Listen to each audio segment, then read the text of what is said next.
Good afternoon, everybody. It's my distinct pleasure to be the chair here of the 11th annual Chase conference of the closing session. It's quite an honor. And the title of today's session, Challenges and Opportunities for Research and Design of Future Learning Spaces. As you can see here, with the names, there's several people joining us from abroad. You can see their pictures along the bottom. I'll get to that in a few minutes about what they're doing here and who they are, as well as the names of the Links I-Corps panelists that you see. I'll also introduce them in just a moment. So bear with me for a moment.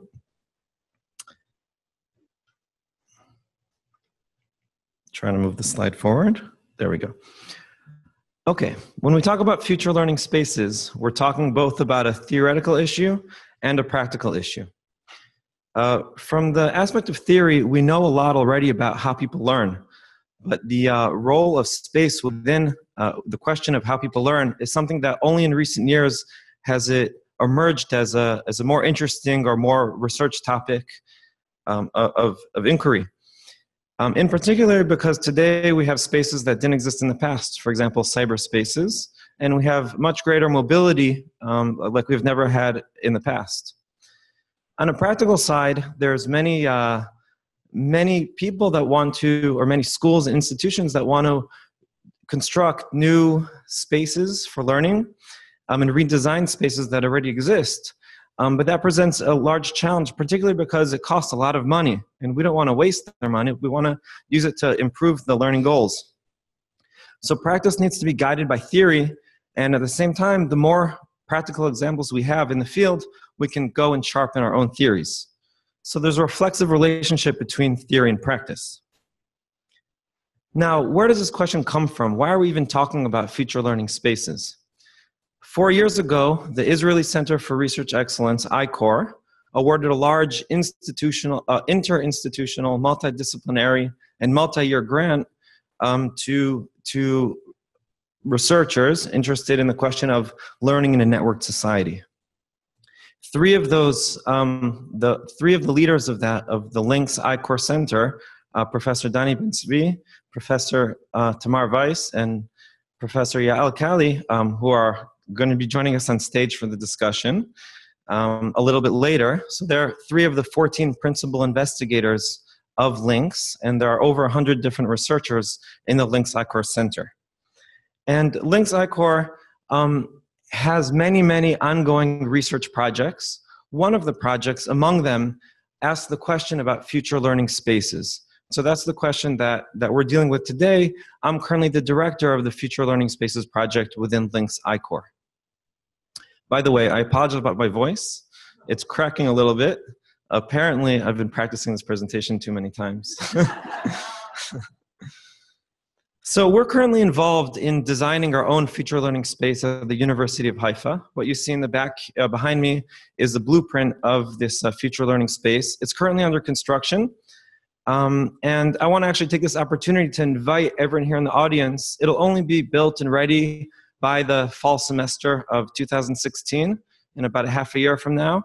But I do want to take the opportunity to invite everyone here to come and to take part in our future learning spaces. The goal of the Future Learning Spaces project and of this particular construction is, one, to advance the theoretical issues, to better understand how people learn, and particularly the role of spaces within that, and of course to advance practical issues for schools, because there's many different schools, institutions in Israel who are investing a lot of money in redesigning spaces, and so to assist them. Now, as part of our efforts in order to advance both the theory and practice, we have reached out to different international experts. 4 of those international experts were very proud that they've been willing to wake up early in the morning, because they're all in North America, either in the US or Canada, to come and join us today and talk about their future learning spaces. And they've been engaging in research on future learning spaces already for several years. The first international expert is Scott McDonald from Penn State University. After that's Jianwei Zhang from the State University of New York in Albany. Elizabeth Charles from Dawson College in Montreal, Canada. and Jim Sloto from the University of Toronto in Canada, and I believe he's moving to Boston College quite soon. So before I expand a little bit more and introduce them so they can get started, they're going to each of them introduce the setting and the conceptual ideas and the design of their own future learning space. I'm just going to little bit talk about the idea of future learning spaces to give us things to be aware of and to listen to and to think about as they talk.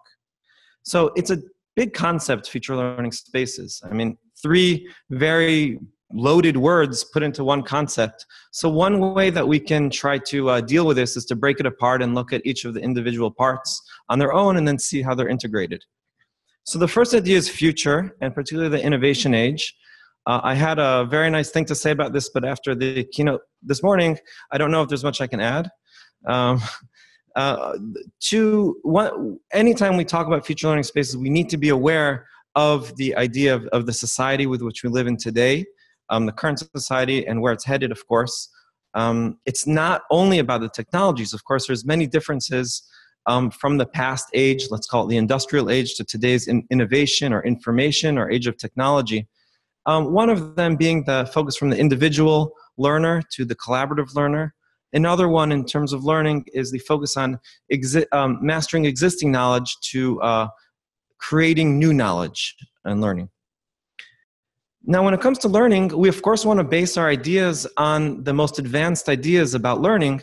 And one of the natural places to look is in the learning sciences. You see here the picture on the left of the book, How People Learn. That's from the year 2000, so we've already made advances from there. But that's just an example of a body of knowledge that is accumulated, a scientific body of knowledge which is accumulated and was able to articulate some principles of learning which should guide our future learning spaces, both theoretically and practically. One of the big ideas of the learning sciences is the sociocultural view of learning. And this connects between the future and learning. The sociocultural view doesn't view learning as knowledge transmission and acquisition, but rather views learning as participation within particular communities which are embedded in culture and history. And so that connects between the idea of future because we of course want to design learning that's relevant to the innovation age. Finally, the idea of spaces cannot come alone. It's not an island, and it needs words or terms or concepts like future and learning to give it direction, because alone, it doesn't mean much. For example, if I was a teacher and I wanted to improve the learning in my classroom, and all I did was change the spaces, I probably wouldn't do anything. If anything, I might even be detrimental to my goals if I didn't think about the other aspects which spaces need to be integrated with. This was a big mistake that happened with big introduction of computers into education, which ended up becoming oversold and underused. And if we want to really use spaces and integrate spaces to support learning, we need to think about things like our pedagogy, the different activities that students engage in, what technology we want to use, collaborative technologies, Web 2.0 technologies, for example, and of course, a subject matter that we want to teach. So there needs to be a synergetic integration here, which is really the key idea of future learning spaces. I want to invite you in the audience to think of this idea as you listen to our 4 international experts, because all 4 of them have put a lot of thought into this synergetic integration between these different components of learning. And that's, I think, really where the magic is when it comes to future learning spaces. Now, as for our 4 speakers, we've organized them a little bit into types of future learning spaces. So they're going to be talking in this order from left to right. The ones on the left are, in the blue color, are what we call content flexible spaces, meaning these are spaces which are particularly designed to allow for any content to be taught. And we have 2 examples here. The first one we're going to hear from Scott McDonald. And Scott McDonald, I do want to make a small note that he actually is going to be talking about 2 adjoining spaces. Just one of them, his main studio space, is the open learning space. So he'll probably be talking about another part as well, but this will be the major focus. In the open learning space, there is no teacher. So this is a content flexible space with no teacher, and that's mainly what he'll be discussing. The second space that you'll be hearing about is from Jianwei Zhang from SUNY Albany. And also there's a content flexible space, but in this case there is a teacher, hence we'll refer to it as an open instructional space. And in this space, there's a lot of innovation done on the online space, and also integrating that online space with the physical space where the students are learning. So really pay attention to that point in his presentation. Next, we'll go over to the content-specific spaces, and first we'll hear from Liz Charles from Dawson College, which is a pre-collegiate grades 12 and 13 system which exists in certain parts of Canada and North America. And her space, although today is used in 14 different disciplinary areas, it was originally designed to teach physics in this setting. And the space is actually a stage for learning. The space was very uniquely designed, a lot of design considerations to make it a stage for a certain type of learning that they were going for. Finally, we're going to hear several very, very unique and innovative examples of another type of content-specific space from Jim Slota from the University of Toronto. And in these spaces, they're not only used as a stage for learning, but the space is also, it becomes the content. So whether the students are learning evolution, seismology, which is the study of earthquakes, or animal foraging behavior, the students are actually here exploring the space as they learn. So with that said, I do want to give a big thank you to our experts for taking the time out of their day. For us, it's the end of a 2-day conference. We're all tired and ready to go home. But they're now early in the morning, so hopefully they can revitalize us with some new energy. And in addition, I do want to mention that I looked in the weather today, and I know it's been very cold, -20 centigrade a few days ago, at least in New York. And I'm sorry to rub it in, but we've been having beach weather here. So hopefully we can warm you up a little bit as well. So with that said, I want to turn it over to Scott McDonald to talk about the first space. Okay, thank you, Yotam. We okay? Are you hearing me? Yes? Okay, yes. Brilliant. Thank you so much. Okay, yes. So the bar has been set high now, so I have to wake you all up and get you excited. I don't know that I can make that, but I'll do my best. So thank you for inviting me. It's a pleasure to be part of this panel and with this great group of researchers talking about future learning spaces. So I am at Penn State University. So Penn State is a large land grant research institution in the United States. It is about 50,000 students at the campus that I'm currently faculty member, and there are actually 24 campuses. So it's a big university. And I'm in a College of Education, and I direct a space within the College of Education that is what we're going to define, at least for the purposes of this, as a future learning space. So the Krause Innovation Studio was the result of, at least in part, the fact that the college has a one-to-one requirement. So students entering the major have to purchase a laptop, and we're coming to the college with these laptops, and faculty needed to be serious about thinking about how to use them. So the initial impetus for the space wasn't research and development per se. It was to support faculty and students in thinking about how to use technology. But I'm a faculty member that's interested in research, so it also became a research and development space. And one of the foci of that research has been in learning spaces. So I tell you that because I think some of the other learning spaces that are going to follow me were more intentionally designed with a research focus. So we've had a space that was designed and then later decided that learning spaces was something that we were going to actively research in this context. So the pattern is a little different than some of the other learning spaces. So I'm going to show you a picture. This is, I can get this. So this is a picture of the Krause Innovation Studio. This is the main space, the main collaborative space, as Yotam was talking about. So there are two spaces. There's a classroom space and a main studio space. So you can see in the frame there off to the left is the Learn Lab. That's our classroom space. And then the main central space is open and available to anyone who wants to use it. So that, in some sense, has been the focus for us because it is a little unusual. Most of the research in learning spaces has been done in Well, one of two places. The more learning sciences focused work has happened in classroom spaces or more formal learning environments. And then there is a body of research that focuses in informal, particularly in libraries. And so we were interested in thinking about that more open space because there's been less theoretically grounded research done in the context of these more open collaborative spaces. So we were interested in how do, okay, I think I'm back now. How do these more open collaborative spaces, how are they studied and how are they built theoretically, and how are they different from these more formal learning spaces? So that's helpful. Thank you. Actually, I don't know if I like seeing my face on a giant screen like that, but at least now I know what's on the screen. Thank you.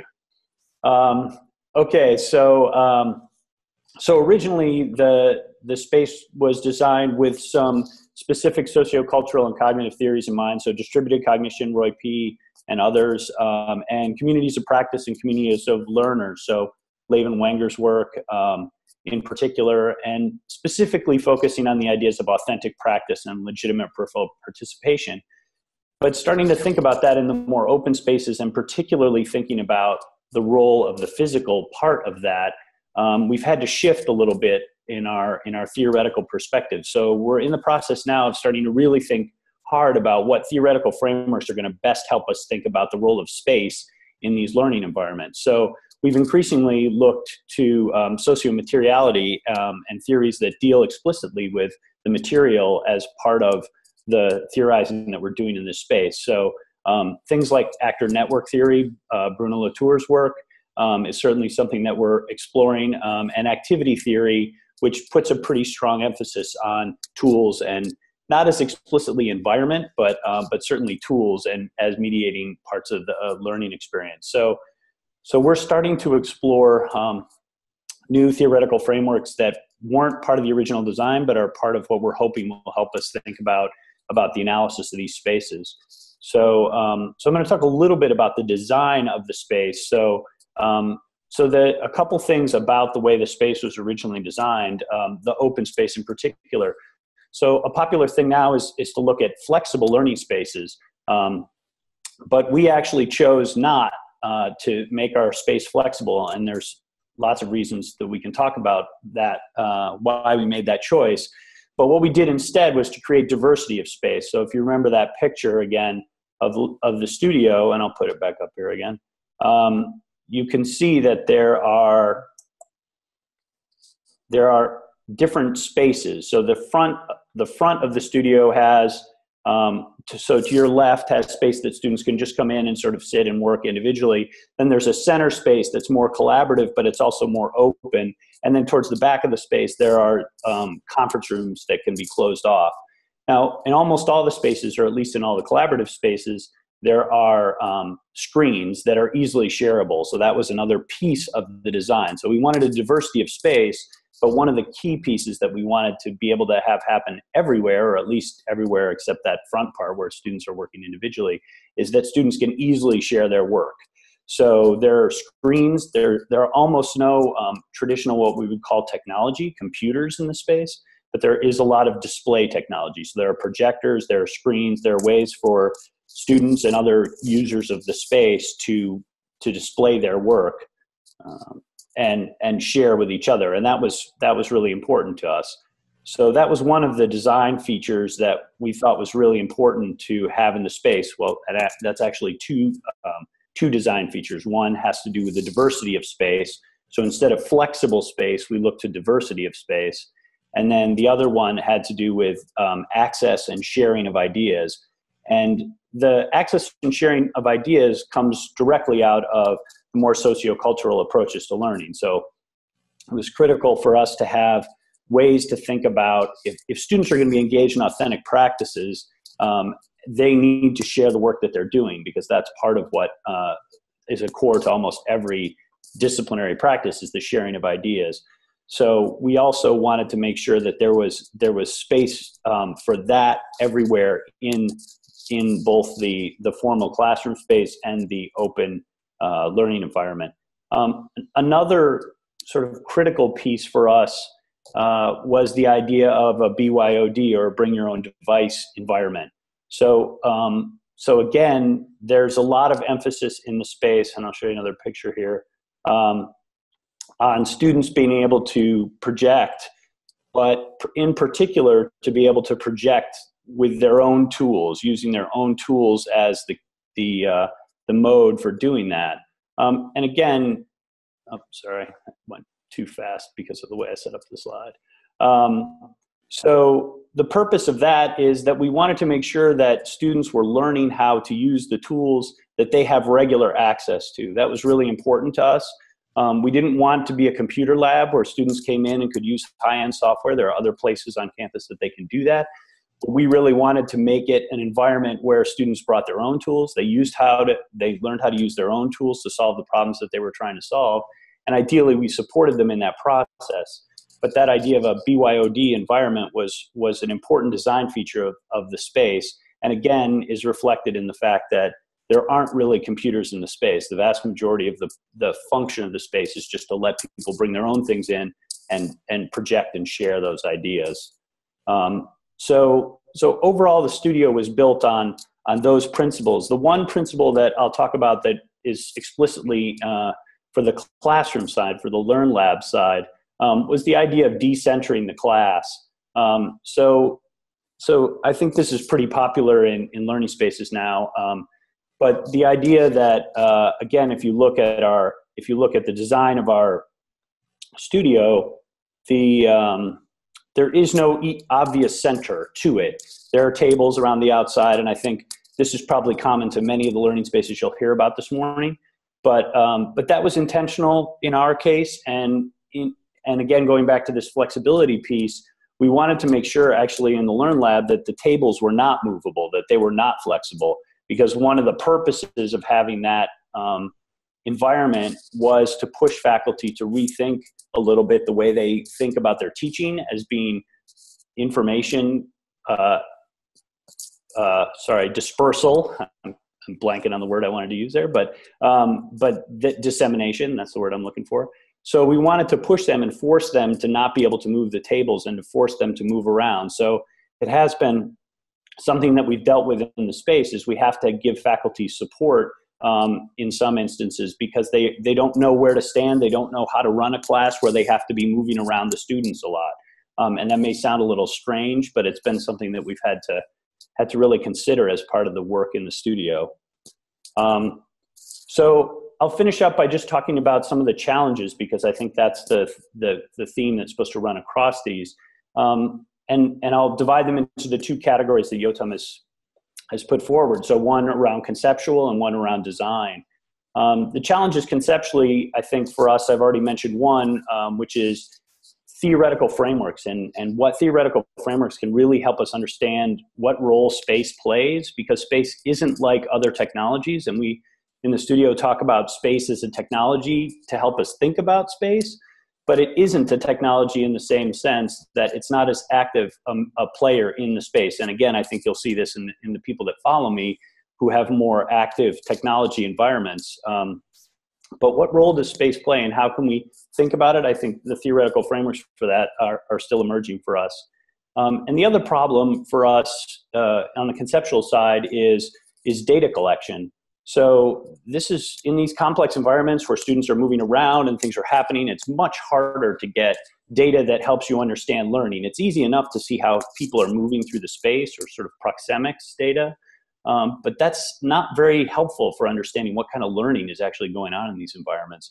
So I think we're challenged by data collection, and in particular, in our case, in this content agnostic environment where students can come in and do whatever work they want to do. So it's not a goal-oriented environment in the same way a classroom is, where everybody's sort of engaged in the same general task. Trying to think about how to define learning in that space and measure learning in a meaningful way has been a real challenge for us. And then I'll finish with just a few quick things about the design of the space that have been both challenges and suggestions that we have for other folks who are thinking about designing these kinds of spaces. One is, which may be obvious at this point, but having people who have actual learning expertise on the team that design these spaces, I think is critical. Here at Penn State, when I was part of the team that designed the studio, it was the first time somebody had really been on the panel designing a space that had learning expertise. That doesn't mean they didn't have stakeholders, but they typically had faculty who teach in those spaces, which those folks could have academic backgrounds of all different kinds, anthropology or science or philosophy, and not necessarily learning expertise. So that was important to us to think about. And one other thing I'll mention briefly is the use of lightweight solutions. So I think that's one thing that's a little different from our space. Another thing that's a little different from our space, from some of the others that follow, is we consciously chose lightweight solutions. We didn't put lots of smartboards in our space. We didn't put lots of video equipment in our space, either for data collection or for other uses, because our view on that was we want the technology, again, to BYOD, but we also recognize that the problem with putting lots of technology in your space is it forces obsolescence into the space. And so if you don't have a budget to be turning that stuff over and life cycling it, can be a real challenge for these emerging technology spaces. So I know I'm a little bit over time, so I'm going to stop there and say thanks very much. Thanks very much, Scott.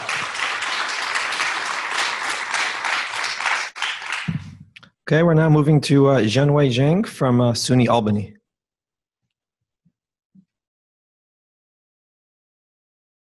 Hello, everyone.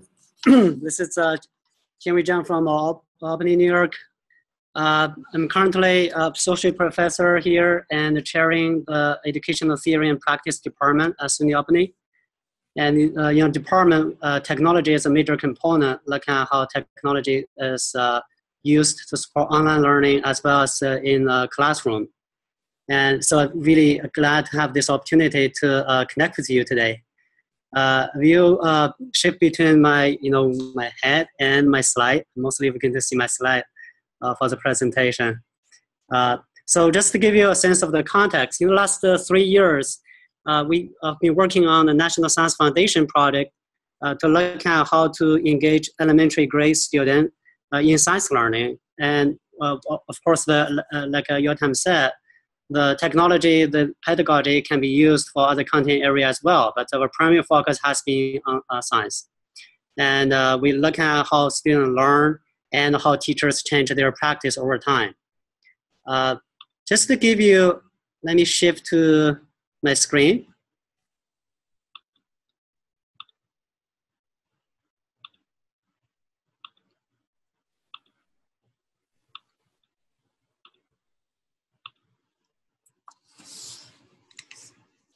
So in this talk, I will particularly focus on the social technological space of learning in terms of how we can restructure the space to foster sustained collaborative knowledge building over time. And in think of a space, I particularly want to highlight 2 aspects of it. One aspect more visible, more tangible. The other aspect more invisible, but actually equally maybe more important. And oftentimes, we need to think about the invisible side and think about how to make the invisible visible for us to make the space of learning more influential on student learning. So I will particularly focus on the social space. But when we think of a space, it tends to be a place somewhere that's empty. But in the nature, we realize that there is no space that's really empty. There's always gravity. And a gravitational wave has been recently discovered. And same thing is in the social space, in human spaces. That in human spaces, there are things that are there. It's an empty place for people to move around and connect. And then there are things that are not visible, but actually very important in that space. So I use a concept called social space. And social space is a physical or virtual space, or combined sometimes, where people gather and interact, such as a community center, a social media place, or it's a classroom, in our research. So in human society, all space is social, as Lefebvre famously pointed out. It is socially constructed, it's socially shaped, and it's associated with a set of social relations, expectations, and certain ways of responses that we expect of each other in the space, and particular type of division of labor that support a certain kind of activity or production. So when we think of a classroom, we think about the visible side of it as well as the invisible side of it associated with the social dimension. And by restructuring the space, we can facilitate social change. That's the first famous claim on that. And if you think about the classroom, like the traditional classroom is a social space structure for listening to the authoritative voice. And there are visible side of it. If you think of the invisible side, you can think of the classroom rules and who's supposed to be talking, who's supposed to be listening, and listening to whom, and what's supposed to be communicated in that classroom. So the all invisible side of the classroom. And that kind of classroom, as Yotam pointed out, is not ideal for future learning when we are really encouraging student participation and knowledge creation and generation of ideas and sharing of ideas. So we need to restructure the social space of a classroom and the extended space of the learning community to support collaborative knowledge building. A particular challenge, a particular change we need to make is to think about how we're going to provide a public space for student ideas, where student ideas really matter, and where the focus of the interaction of the information flow is really centered at student ideas instead of the authoritative voice. So in our research project, we work with the teachers to restructure their physical space in the classroom. A particular pattern of talk that we want to facilitate is called metacognitive meetings. So in this picture, you will see that as a center, a large area in the classroom is a circle, and where we place a visual showing the connectedness of student ideas. So students sit together on the circle to talk about their ideas. They oftentimes bring their classroom work to the talk. And then they talk to each other as a whole group. And as a moment, they also talk to each other, like in this picture capture, a few students actually talking to each other as a smaller group. And then come back as a whole group, but still sitting in a circle. It's a student controlling the flow of the conversation by picking the following speaker as they talk. And the teacher mostly as the member of this group and taking note of what's going on and occasionally asking questions and suggesting certain kind of moves. So this is the physical space, and the things that are not captured in the picture is along outside of the circle are a few stations where students normally work. And in the corner of a classroom is a smaller carpet where students can find a quiet place for their individual work or for small group talk. So this is how we restructure this physical space in the classroom to be able to accommodate different needs, individual work, small group work, and collaborative talk as a whole class. And oftentimes it's a dynamic flow of shift between the different modes. And extending the classroom talk, we use knowledge forum as an online space. The online space is almost like a mirror of the classroom space where student ideas become the center of the space. So students post their ideas and they respond to each other's ideas, and the ideas grow as they participate. And oftentimes new spaces, new views or discussion spaces are created as their work expanded. Like this is human body system. They work on different human body system related to different diseases, and they're going to create different spaces for that. So that just give you a concrete sense that's an important need to provide a public space for student ideas and how that can look like in the physical space and also online.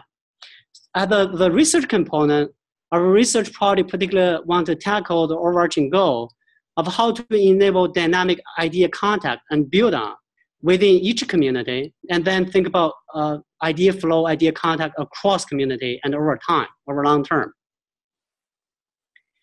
So now we are at the point where online spaces are very easily accessible. And then we are having different ideas to restructure the classroom physical space. But when we provide the space to the student, it doesn't automatically translate into dynamic idea build on idea contacts. Oftentimes there's an additional invisible kind of a challenge there. A particular challenge in the online space that we are tackling is that when the students are posting their ideas online in the online space, and a student oftentimes don't see what's actually going on there. So there is a lack of a collective awareness of what's going on in the collective space. And therefore, the student ideas oftentimes are scattered and disconnected. They only read and attend to the most recent post. and the posts that contributed by their own immediate peers instead of the whole class. And this, if you look at a visual layout of a conversational space like knowledge forum, or more linear layout of the conversation in other platform, it's very hard to see what's exactly there that student is investigating. What is the topic that we are investigating, by whom and how over time? So at that level of a collective structure is invisible in the conversational space, making it very hard for students to navigate and to think about how they're going to participate and connect. And the discussion spaces online are archived, but they're very hard to share across communities and across school years. So this is a challenge we want to tackle. And we think about particularly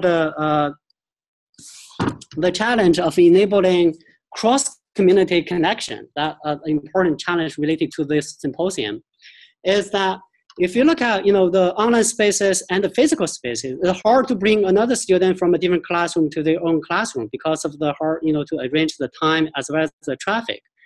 It's relatively easy to share the online space.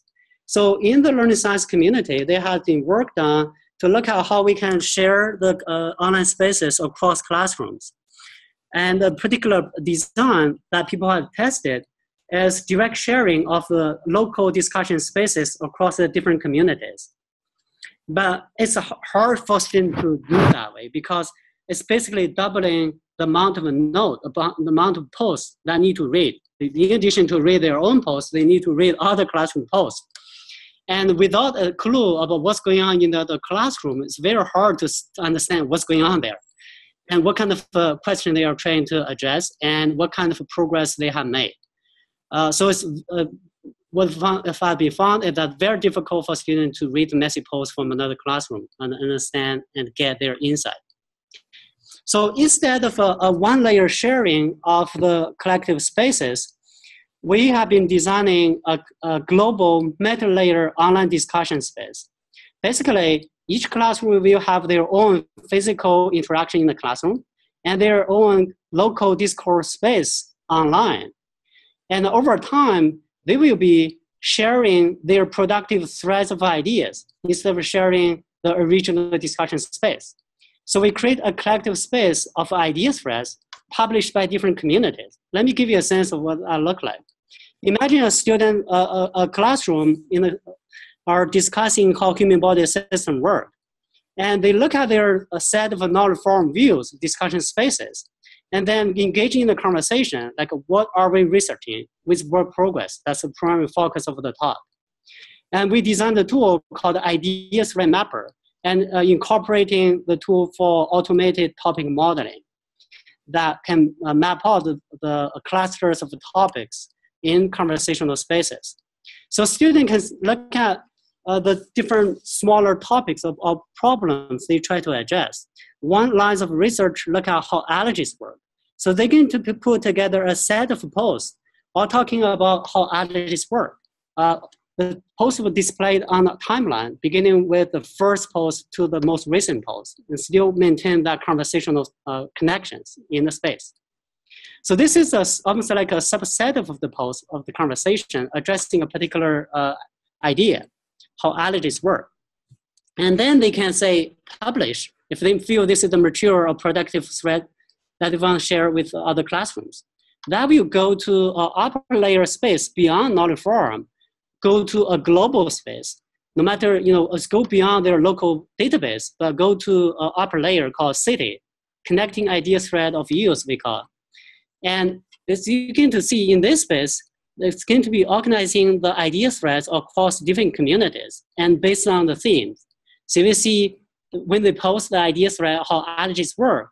And this is their idea thread shared in this space. But soon you can see, using the semantic connectedness analysis tool, you can see other classrooms are talking about similar topics about why allergies and what are allergies and how allergies are different from cold.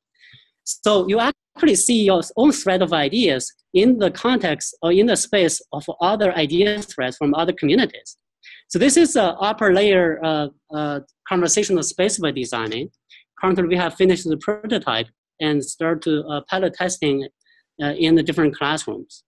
So in this space, imagine that students can discover idea threads most related to their own idea threads based on semantic similarity analysis. And then they can search for other communities' idea threads, not only look at the whole thread, but say, I'm really interested in what kind of question they ask. So we can search for questions. I'm interested in what kind of theories they have generated, search for theories or evidence. So they can be very purposeful or selective in that search. We are collaborating with Carnegie Mellon University, Caroline Rosé, incorporating her tool called LightSci into this collaboration space. And then based on the idea connection, they can discover communities from around the world, like working on similar topics to facilitate collaboration. Or maybe only a group of students, not the whole class, but a particular student working on related interests. In their own classroom, maybe it's hard to find students share exactly the same interests, but across classroom, that likelihood is higher. And they can adopt ideas thread to their local community for continuing conversation. So we have done a example that is in great. And looking at how reflecting on ideas thread in their own community and better support their conversation. Show us the connection. Have I lost my voice? Wow. So you lost your audio, Jean-Wei. So can you hear me? Now we can, yeah. Can you hear me? Sorry. So we're comparing the idea threads across different communities.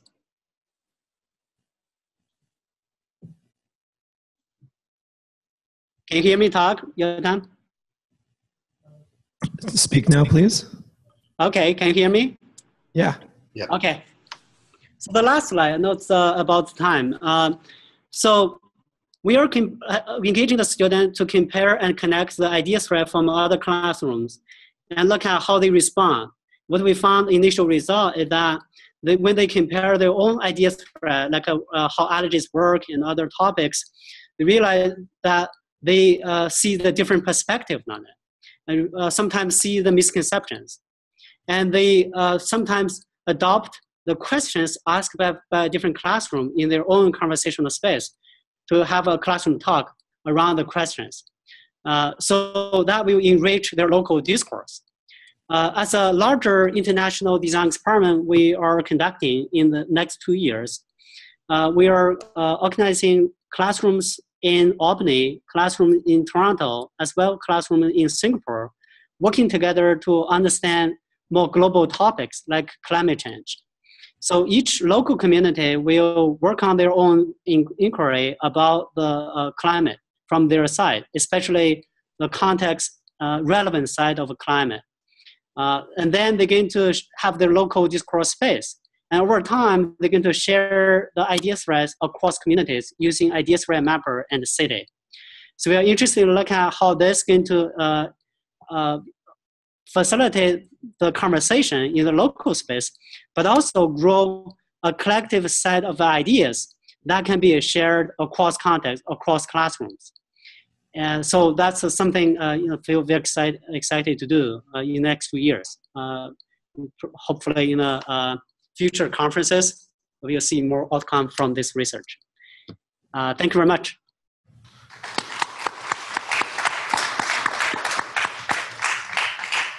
Thank you very much, Wei. Can you all understand me? Okay, well, we'll move on to Elizabeth now from Montreal. Hi, good afternoon, and thank you so much, Yötem, for bringing together this incredible group. I'm really enjoying listening to my colleagues here. And thank you to the committee for inviting me. And I represent a big group of researchers. I consider myself privileged to be part of a group of six faculty members, researchers at Dawson College. And today I'm representing my colleague, Chris Whitaker as well, who is a very big part of this project. What we call our project is the active learning classroom. So our notion of the future learning spaces is bringing active learning into reality. And when we say active learning, we're talking about all of the notions of social constructivism and ideas of situated learning. We are trying to make this reality in a college setting. Our setting is, I'm going to be flipping back and forth between some of my slides. Our setting is Dawson College. It is the largest college in Montreal. We call them CEGEPs. Quebec has a very unique college system. So it's between high school and university. There is a 2-year period where students go into this higher ed institution, and they are streamed into either sciences or social sciences. In addition to that, we also have professional programs that are 3 years. So it's quite unique, and it provides an incredible opportunity for the professors at these colleges to be reflective about their practices, because they are content experts. So they all are highly knowledgeable about their content, and but don't have any pedagogical experiences or formal education. So what my research team is, it's made up of physics experts primarily, and myself with a background in learning sciences. And we try to use this framework of the practitioner researcher hybrid. And that's allowed us to do some really interesting work with these active learning classrooms, which are very much of a ground up, very grounded in the practical need for changing our pedagogies, as well as the theory of knowing that we're looking for the idealized social constructivist notion of what is the tools that are going to mediate learning. So with that in mind, our group, coming out of Dawson College primarily, has developed what we call what we consider a space that is based on principle, but also practical need. And I'm going to switch to some of the slides so that you can see what I'm talking about. And screen share, and sorry, I'm not seeing my window anymore.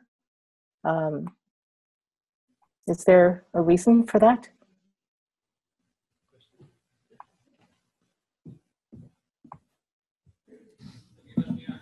One second. Okay, thank you. Just please move your mouse to the top of the screen, the center screen. Okay. Can you see the menu? Now I can. Okay, just press the share screen.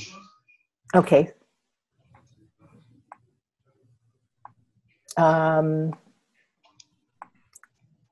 Okay, that's my fine. share screen seems to be. That's fine. Yeah, but I seem to be sharing. I'm not seeing my slideshow. Okay, just minimize the video. Okay. Try share screen again, and this time share the right screen. Okay. Okay, I'm sort of lost in, feel I'm lost in the cyberspace now, sorry. Can you see my slide, my screen? We just see you, Liz. Oh, okay. It was working before. I don't know what's happened.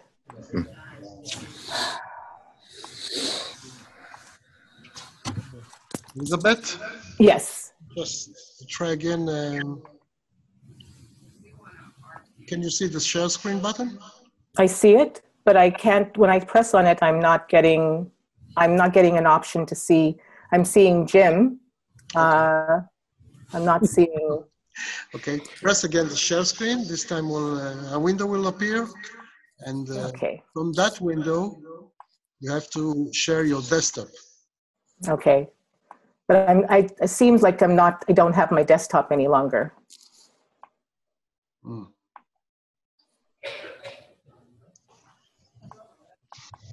Okay.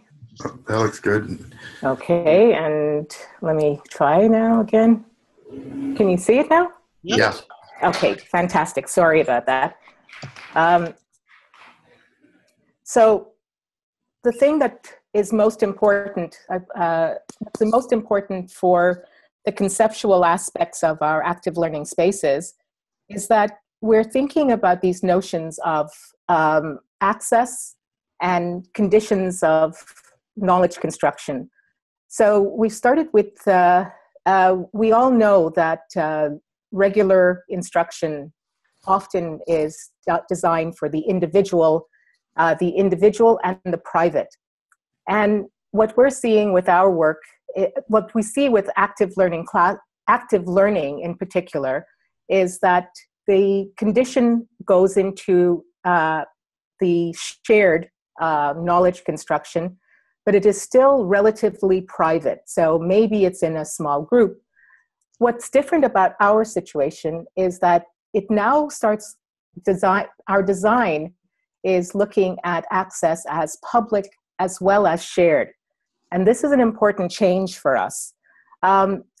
We started our influences based upon Dickinson College, which is very similar to what our first design principles were in terms of how we were going to place these the physical furniture of our space.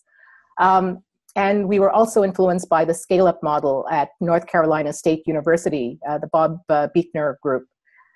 In both cases, they were looking at large tables, decentralizing the space of the teacher, and the use of some technology, but often the technology was on the tabletop.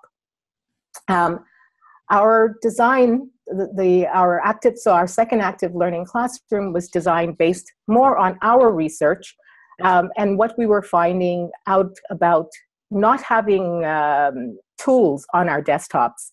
So this is basically what our first design looked like.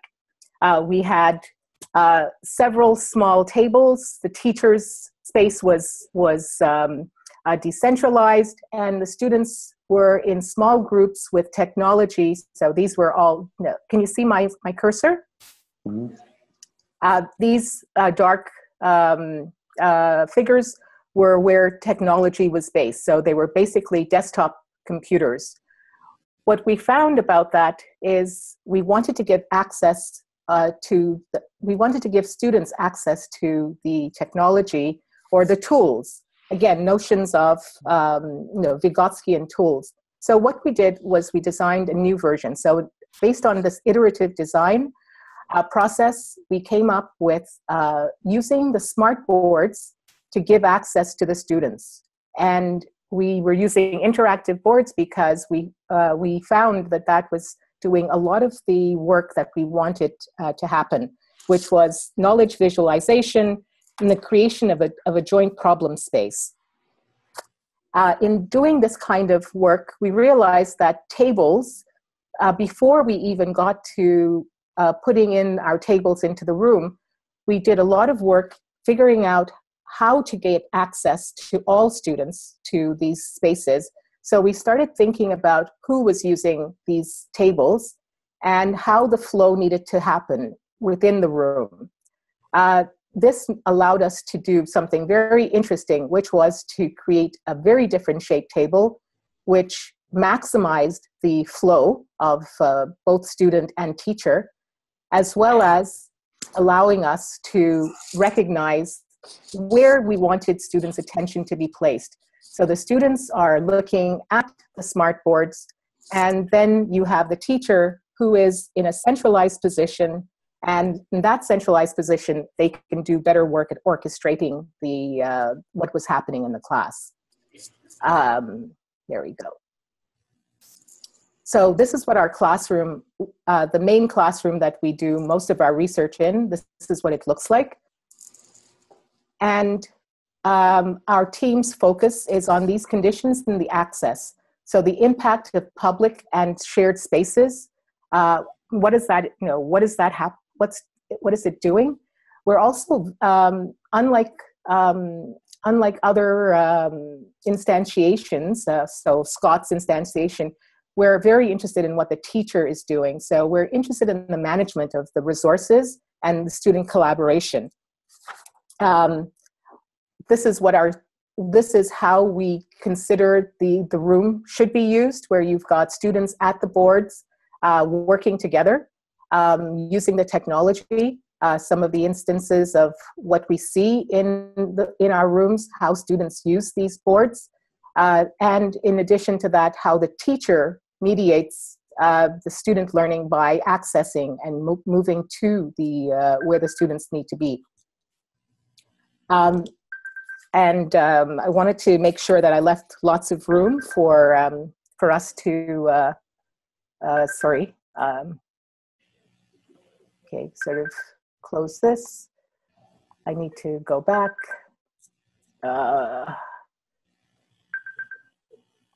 Sorry, I feel very technology challenged today.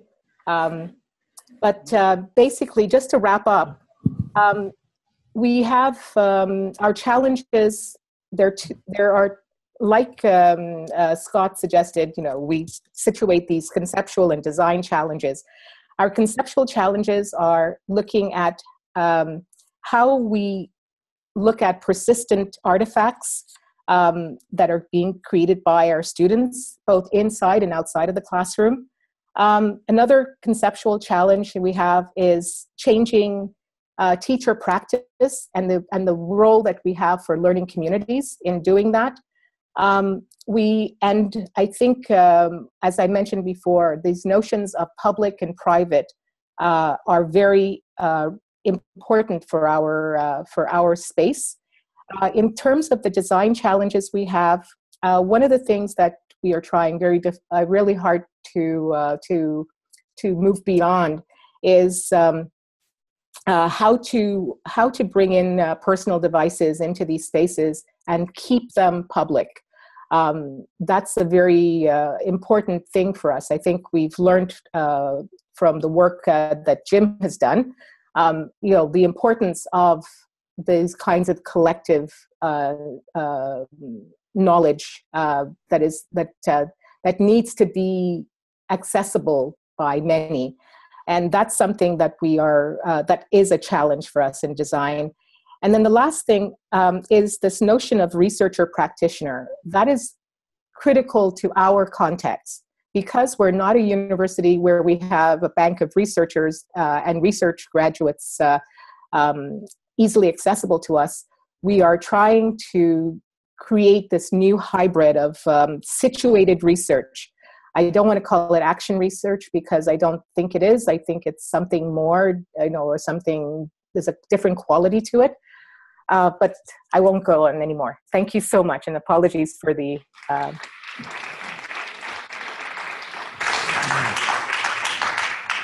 Thanks so much, Liz. And let's now move to Jim.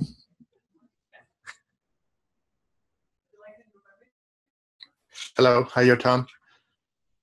Can you all see me on the front? Let's see. Yes, there I am. Okay, now you've seen me. Now you don't have to look at me anymore. Nice to meet you all. I'm going to try to. Well, you must need a huge new dose of ideas to end your conference, right? That's just what you need at the end of a conference. So I'll go quickly and share my screen here and show you a bunch of new ideas to add to the ones that you have seen just now. I really resonated with Scott's emphasis of practices and affordances of the physical environment. That's largely what I think about. Let's see, can you see my screen? I think so. But it has brought you into middle of the presentation. There we go. I want to thank, first of all, a large group here at the University of Toronto. This is what we look like as a knowledge community in any given meeting day. So resonating again with Scott's presentation, my work has been thoughtful about Marshall McLuhan's idea that the medium that we're working with and these new media that are coming out into our world in the last 10 to 20 years have directly influenced the kind of messaging that we participate in. From Jean Lave, we also have this sense of interplay between the practices that a community has going on and the kind of community itself that the community is actually defined through its practices. So I guess you could see my work is kind of making this linkage between new media and the new kind of practices that they enable, and then the interplay with that and the learning community itself.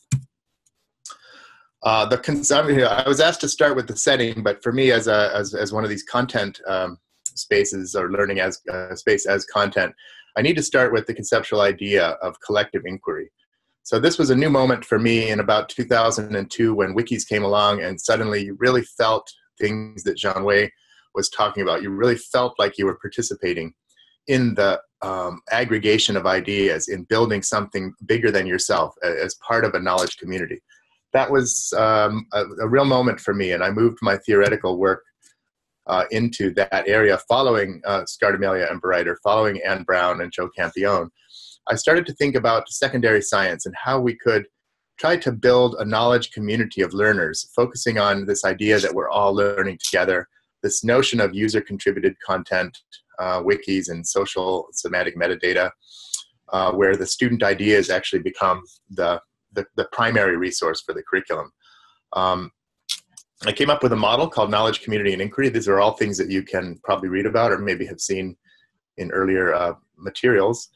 But basically, the community works to create this knowledge base, which becomes a critical resource then for their structured, scaffolded inquiry activities. Not open inquiry, not whatever they want to work on, what I ask them as a designer to work on. And the product of that work has to be an accessible object. There's some magic here that happens at the bottom where they have to have their own voice come into the design of these things, and we also have to drive it by a set of learning goals.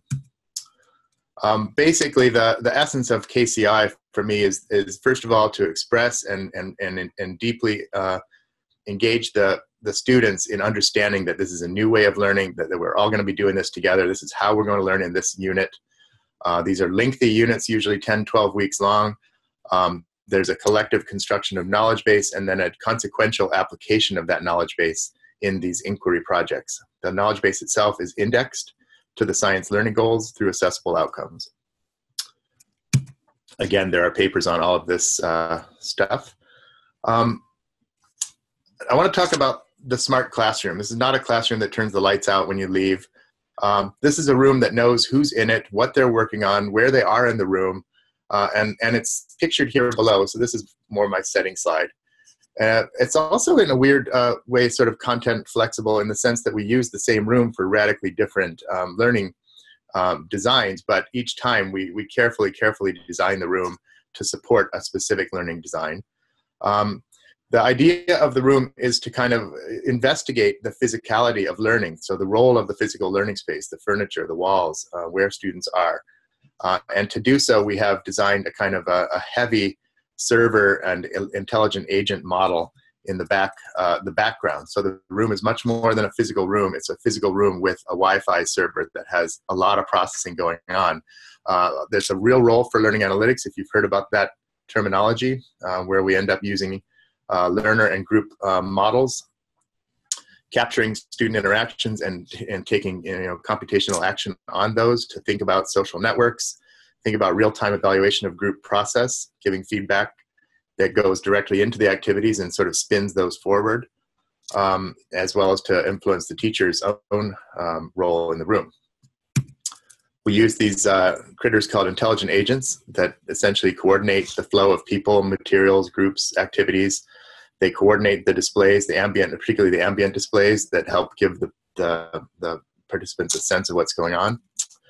And they execute pedagogical scripting logic. That's a mouthful, pedagogical scripting logic, but it has to do with the execution of moves from one group to another, giving you the materials that you need, taking the materials you just input and giving it to the right people at the right time. And also processing and deciding whether your group is on track according to a process model. So to do this, we have developed this kind of scalable architecture. I won't have time to really go into that, but it's sophisticated and it's ever changing. So it's a work in progress. I want to show you 3 examples. The first one is in physics. It was, again, the examples I'll dive into are what happened in the smart room, but around that, there's in this case, 3-month-long high school physics curriculum that happened across contexts. It happened in the classroom, it happened at home, and it happened in this final smart room. The idea was that students would contribute their own everyday experiences, build physics problems around those, tag them, share them, and then that we would use those materials to develop a final smart classroom activity where they actually looked at Hollywood video clips and tried to dissect the physics using their own knowledge base. So this is work done by Mike Tissenbaum, and he's asking questions like, how can smart classrooms reduce the orchestrational load of students and teacher? How can intelligent agents support that orchestration? Here's a picture of his setting, and there you see students. You can't really see what's on the screens. In this one, I'll show you another one in a bit, but they're using a variety of media devices, and there's a whole lot of, like I say, processing going on.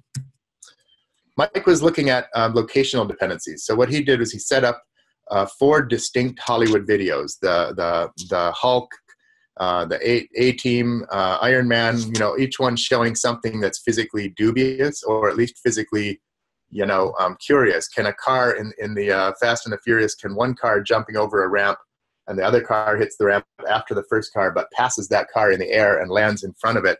Is that possible? Okay, and then the idea was that students would try to solve those using materials from their knowledge base. And what Mike was exploring was sort of how you move kids from one screen to the other so that in the end, all of them have seen all 4 videos and participated in the problem setup and solution process. And I can't go much more deeply into it than that, but you can get the sense of the kind of supports and scaffolds that he needed to develop. This one is that A-Team, that Fast and Furious one, where he actually had a smart board for each group, and not a smart board, but a collaborative display. And the groups had tablets as well as a laptop, and they were doing what we call collaborative groupware that was sort of coordinating what was on that display. There were also individual tablet materials that he had to develop, and different kinds of agents, sorting agents, bucket agents, consensus agents, that all did the work. And Mike's written a great dissertation that you can have if you're interested, and there's also 2 papers on this. I'd love to show you a video of how they looked when they were, literally the agents would reassign them to groups and the kids would just redisperse to a new screen, pick up in that screen where the previous group had left off, cycle it forward a little bit further, and then get reassigned to the next one. And it's really wonderful to watch these kids be reassigned, fluidly have their work to do, and the teacher had his own kind of role in that script. But I want to keep moving so you get a sense of the range of the work that we've done. This is the second example, Evo Room. So Evo Room also set within a semester-length high school biology curriculum about evolution and biodiversity. What the student here, Michelle Louis, wanted to investigate were the role of these kind of immersive simulations. Can I turn the room itself into a rainforest by using really nicely designed, flash animations and stitching 3 projectors together? She could actually get an evocative sense of being in the rainforest. And here's a widescreen picture of that. So you see here on the left and right. At the front are 2 smart boards that are showing something else very important to our work, which are these aggregate emergent representations of student work. So an individual cannot do this on their own. We need the entire classroom engaged in this. And then we're going to see these patterns emerge at the front. Patterns about what? Well, in this case, what we did was we rendered that evolution rainforest at 8 different times in history. 200 million years ago, 150 million, 150, 25, 10, 5, and 2. And the teacher had a role in the script to actually move the room through those time periods. And at each time period, the kids had very specific roles to play on their tablets, where they were trying to identify evolutionary kind of progressions from the previous rainforest to the current one. At the front, this kind of biological formalism called a cladogram emerged as a result of all of those kids kind of running around doing their thing. We also did this test of locational identity. We wanted to know who was at what board. This is a closer up view of that emergent cladogram. And I think in this case, I do want to show you a video. I know it won't be great through the bandwidth that we have here, but just as a way of letting you see what the movement of the people in the room, I can see it on the screen here through mine. So I see that you can at least have a look at what it appears like for these kids to be doing this. This is a fast motion view, but in my mind, this is a step forward towards new forms of media interactions, new forms of social interaction, and new leveraging of the physical space for learning. So I won't play much of this video, just a few seconds here to show you the excitement that we felt when we finally watched the kids moving into this and interacting with it. In particular, I don't know if I have footage where the cladogram is emerging at the front. You can see it there in the background. But it was very exciting to watch these kind of dynamic representations appear at the front of the room, and then watch the teacher here shown filtering through them and using it to guide the classroom discussion. I want to move on to the last one, which is embedded phenomena for knowledge communities. This is work done with Tom Moore from the University of Illinois at Chicago. It's a really neat idea about using the physical space. What Tom invented was this notion of an embedded phenomenon, where he actually puts a simulation into the walls or the ceiling of a classroom. Here's one of, you might be able to see these things moving around. They're little creatures that are actually insects. They have life cycles, they have food webs, and it's just as if you put an X-ray picture into the wall of the room, okay? So you see the pipes here, and there's hot pipes and cold pipes and bugs of different kind. If I were to play this fast through, you would see eggs hatching here, and we have no idea what's going on, right? And we don't tell the kids either. We ask them what's going on. And here's a picture of the environment of what it looks like. You see the monitor here. I don't know if you can see my my cursor, but over here on the wall, there's one in the back of the room, there's one here, and the kids are interacting with those media on the walls. My contribution to this project was to think about the knowledge community, to develop a KCI curriculum and the kind of digital supports to use the room in this way. Rebecca Kober is the researcher here who is asking questions about, in this case, if we do these aggregate representations, how does that help the teacher, and what does the teacher do with them? So just one example of an aggregate. These creatures had life cycles. Here's a picture of one life cycle, blue egg to green larvae to this thing to the last creature, right? And you could find, if you were watching carefully, if you were a fifth grader and you were looking carefully at that screen, you might notice this event where the egg turns into the green thing, and you'd be excited. But how does the community of learners track all of those relationships for all of the 12 creatures that are in that wall? We invented a tablet observation tool where they would literally drag, in this case, blue egg down here, you see, and the green thing down there, and that would appear in a table view. I'm hitting next, but I'm not advancing. There we go. So that's where they would drag it down. And then here on the right, you see a table view that if the teacher touches the green bug at the top, she sees or he sees how many kids have said what turned into that. So you see there's 20 that said the blue turned into the green thing. That's an aggregate representation, much like the one you saw in the Evo room. And what we were studying in this case was how the teacher would take those data and use them to advance the community's progress. So this is Rebecca's master's thesis where she analyzed those discourse patterns around those aggregate representations. So that is my fast talk through my research in terms of how to support collective inquiry with a very explicit model that specifies principles for design, that connects the outcomes to the expected learning goals, and that leverages the physical room and a lot of other media and media processing to help scaffold those patterns of practice with those media, those messaging and practices. Thank you very much.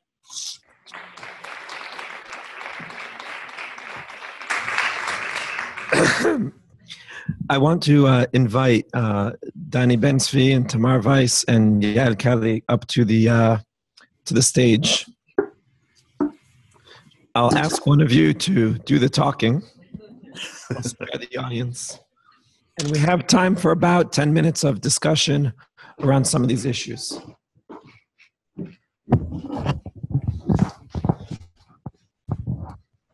So thank you for this really amazing set of talks. I think that people here, many of the people here in the audience are in schools or are in connections with schools where these days thinking about how to build or redesign spaces for learning. And I think that we have had really an amazing set of examples here. And what I'd like to do now, I don't know, because Yotam lost his voice, so we are now improvising. I would like the audience, I think really people have been sitting here and I assume that there are questions here. So I think that it would be best for you to ask questions and then all of us can see what we can answer. Is that okay with your plans? Okay. Okay.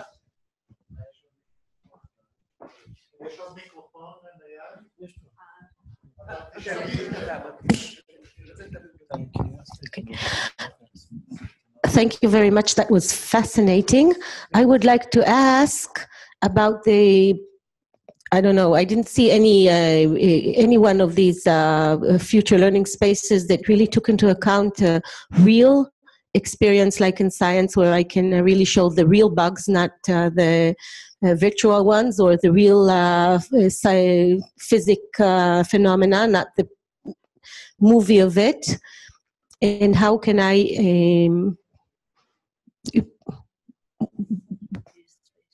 use the space to use the real life thing?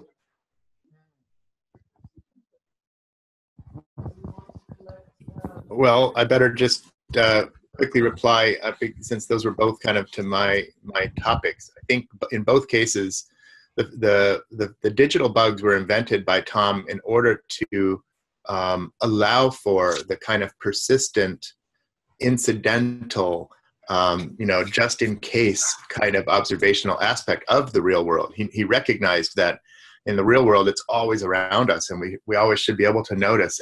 And yet, when we take kids out to do a transect of the playground or their local forest patch, it's very deliberative and very structured. And he wanted a chance to essentially bring the nature of real science inquiry, that these things are in the walls 24/7, and that we can check in on them at any time. And so he was trying to evoke that aspect of real nature, but obviously it is not the same. It's also, by simplifying it, as with any simulation, you can have advantages for the conceptual aspects, which are it's not easy to find on the playground of food web and life cycles and all these things. To get to your questions, I guess I would consider those as full legitimate lexical elements of design, that if we, as a knowledge community, we value wanting to set up ramps and springs and launch trajectories, and wanting to go out to the botanical gardens or the zoo and incorporate real world observations. In my work, I would just develop scaffolds around those activities, and I would carefully integrate those activities so that kids would videotape their own experiment and add that to the knowledge community, or kids would dissect another one's, or they would be challenged by their peers to go find some examples that connect in the botanical gardens. So it's a design space. I know Yael is quite interested in learning design, and I think from my own work, I'm very interested in kind of generalizing design and trying to understand how we can bring those lexical elements. What is the grammaticality of design, pedagogical design, and that's how I would proceed. The space would be no less important. We would still leverage the walls and furniture and location. Thank you, Jim. And maybe one of our other international speakers would want to answer this? Well, I can maybe add something, or to Jim's comment, I mean, I think that we're at a really interesting phase now where we can really start to think about what are the affordances of digital technologies and what are the affordances of physical interactions with real environmental phenomenon, and how those can be well mixed to create learning environments that really take advantage of both of them. I mean, I agree with everything that Jim said. I mean, I think we're at a point now where we need to think pedagogically about what are the design features of these various ways that students access phenomenon, and dropping ball. I mean, I used to be a physics teacher in high school, and doing that kind of work is important, that students see the actual physical phenomenon. But the complexity of those phenomenon often makes it very difficult for kids to access explanation of them. So I think having the digital tools in complement with the physical environmental phenomenon is important. And we're at the phase now where those digital tools are sophisticated enough for that to happen in a much more seamless way. And I think Jim's shown us a really amazing example of how that can happen. Right, and actually, just to reminded me, the whole thing of the physics started with kids capturing video and photos of their everyday life.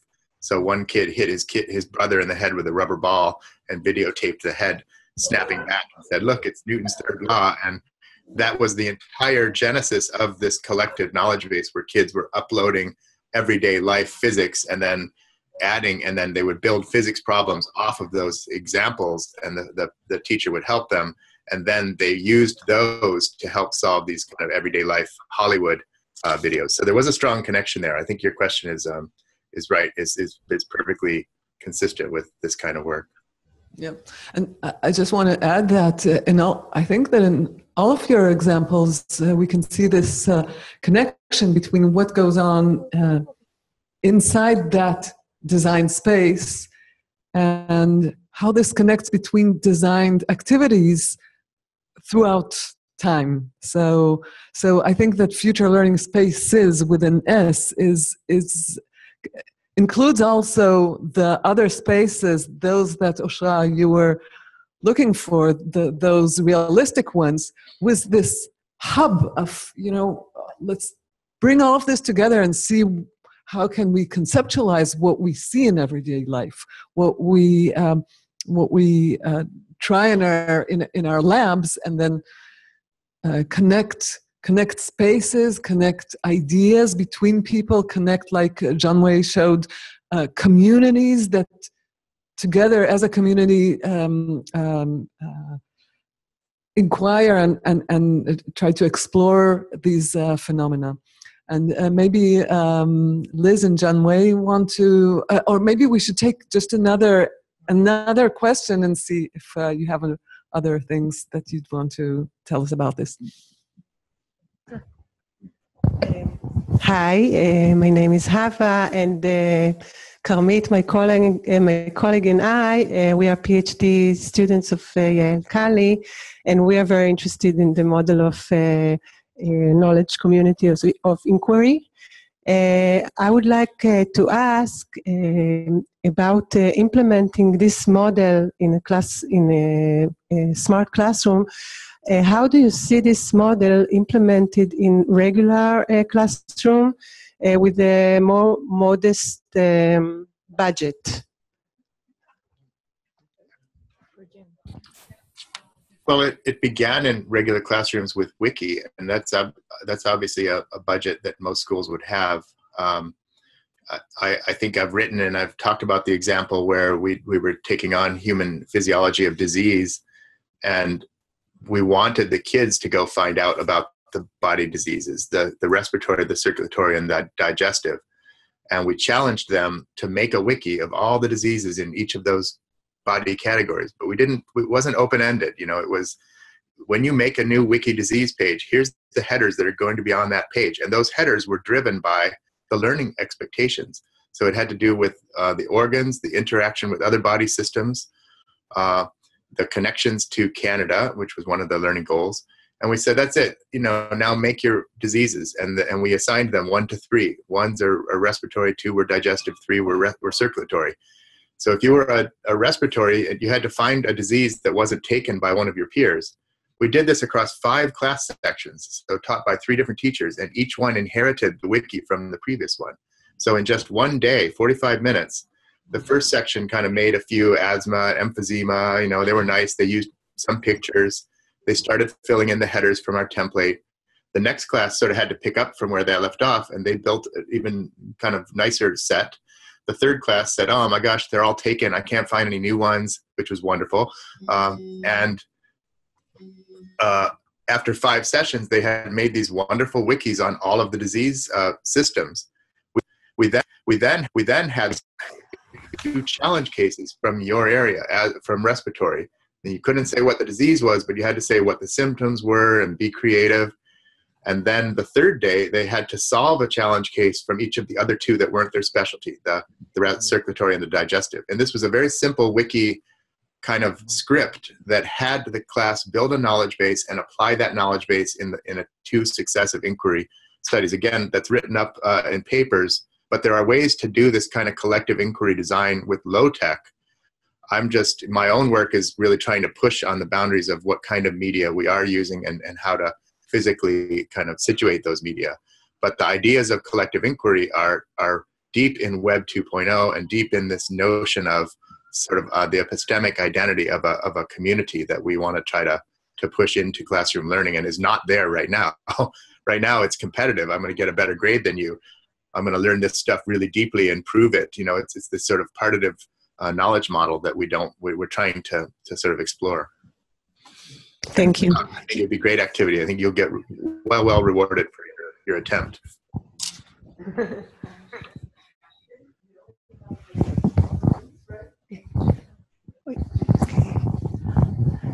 Hi.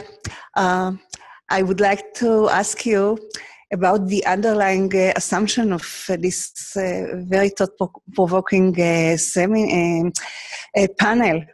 You assume that the future learning space would be a physical one where everybody stays together in the same, sharing the same space as we do here in this hall, or something else. I understand that you're asking now about the future learning space of the links icon, right, Nitza? Is that your question, or in general to all speakers? In general. We are talking about future learning. Right, so we are in a fantastic process in which we have been planning, designing, building a space for 3 years, and that's the best part of it. Even the process is worthwhile because it forces us to think about multiple dimensions that has to do with meaningful learning. One of them is space. And may I share with you a word of warning? If you remember the wave of technology, craziness about technology in education one time, we were asking people to be aware of the risk of being technocentric. So the purpose of this one is to make us be aware of the risk of, let's call it space-centric. That's not the message today. We are not space-centric, but we're talking about an integration, some sort of accumulation of the different dimensions.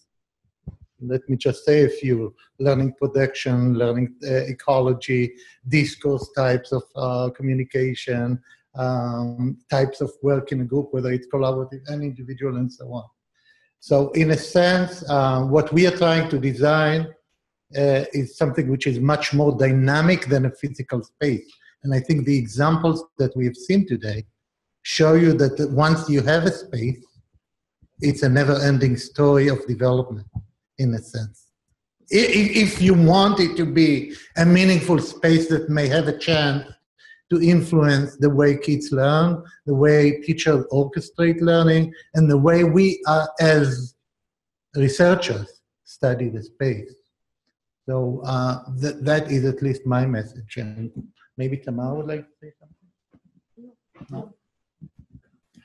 I just want to add, in addition to what Danny said, that maybe a simple answer is that I believe that kids are going to continue to meet in school.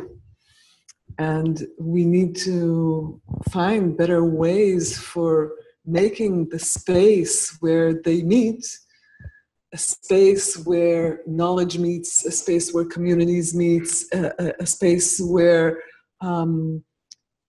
learning at home and learning outside and learning in school connect. So yes, space. I believe that kids are going to continue to go to school. Maybe any final word from our panelists?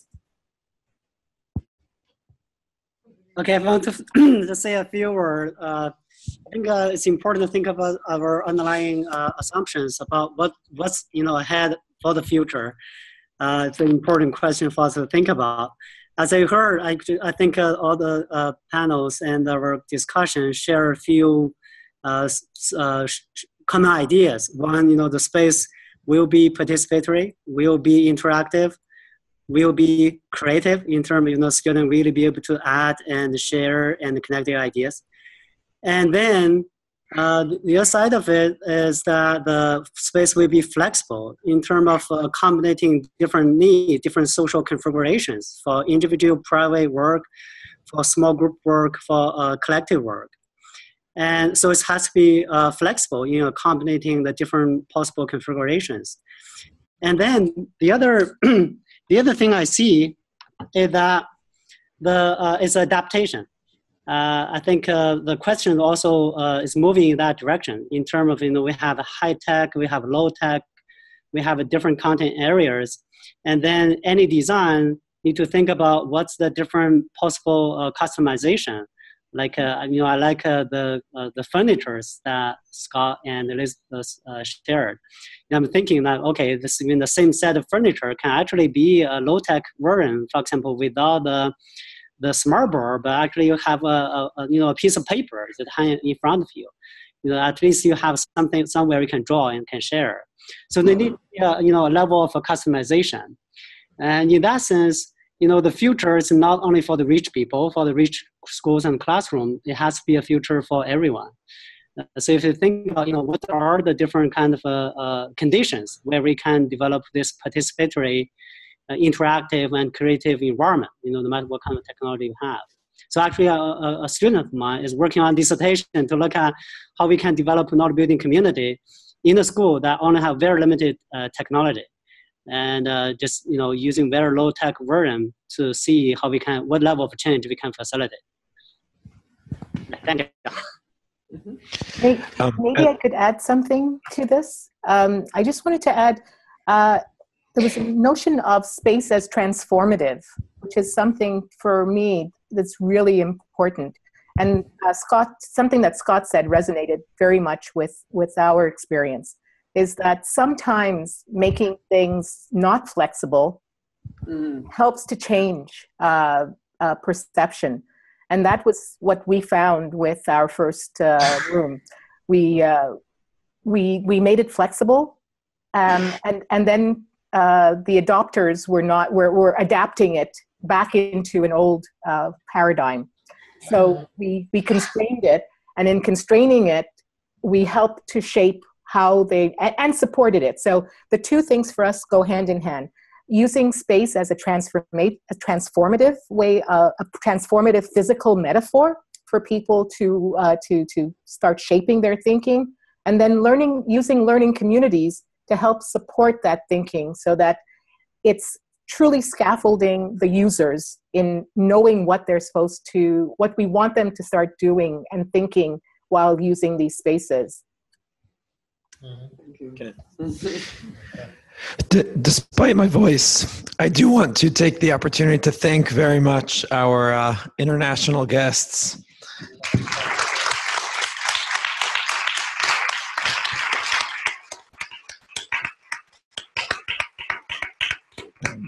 I also want to invite, before you log off, Professor Nitza Geri, the head of the Research Center for Innovation and Learning Technologies here at the Open University, just to say a few words. But before that, I have to say thank you to Yutam. Without Yutam, Yotam has brought all these wonderful people together and is directing our Future Learning Spaces project and doing a wonderful job, and lost his voice today and still managed to do this really wonderfully. Thank you. Thank you.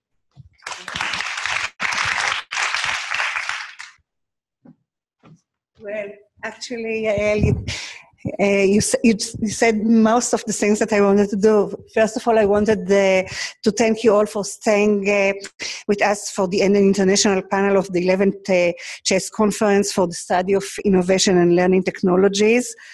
And I would like to thank Yotam Od from the Links I-Corps of University of Haifa for initiating and for conducting this international panel of challenges and opportunities for research and design of future learning spaces. And many thanks to all the participants of the panel. And by the way, the technology that we experienced today is the current technology that we at the Open University in Israel currently use for distance learning, but for mostly for graduate students. And as Yael said, we hope that children will continue to go to physical schools and meet face-to-face. And I take this opportunity to thank all of you for your collaboration, your help, and your contribution to the contents of the Chess Conference and its organization. And thank you very much. And we are looking forward to seeing you at the Chess Conference 2017. Good night. Thank you. And thanks to the Open University for such a nice panel. Thank you so much.